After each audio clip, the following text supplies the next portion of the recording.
Hi there everybody. This is going to be a little quickie, but maybe a good tip for you, okay? I bought these from Daniel Smith. These are dot cards.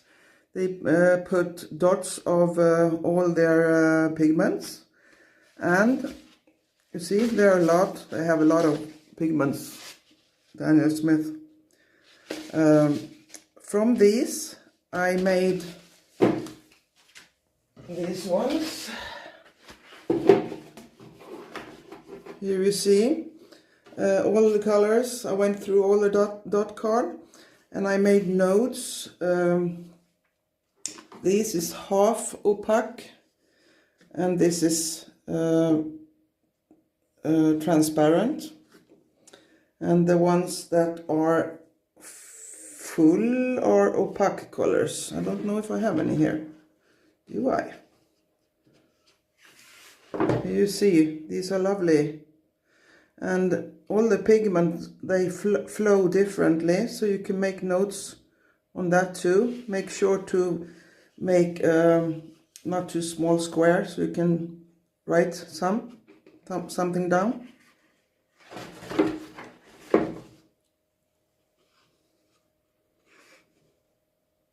Here you see,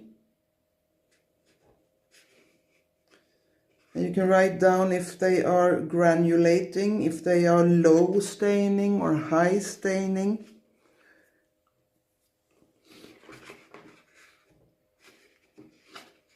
Or if they are granulating, medium staining, non-staining, low staining. If they are high staining, it can be a bit difficult to lift them up.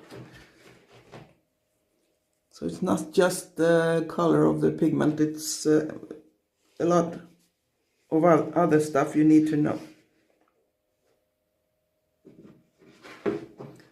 And these are the pigments that I haven't painted down as yet. Iridescent, duochrome. I'm not so much into that, but it's still a lot of work, but it's a good work. When I'm going to choose a color, I look at this, and I also have some other cards I did. I have big pans from Winsor & Newton that I started out with, so I have done this. Burnt umber. I love burnt umber, and burnt sienna is go-to color. I wouldn't last without that. So do these, and you get a lot of help. Okay, that's from me for now. I'm soon coming up with a new video from a winter scene.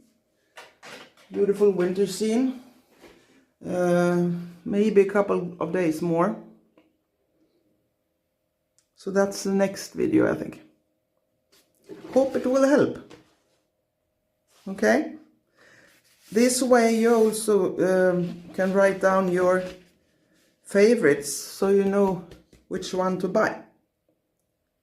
Because sometimes maybe you don't like maybe you like the color, but you don't like the way the pigment floats on the paper.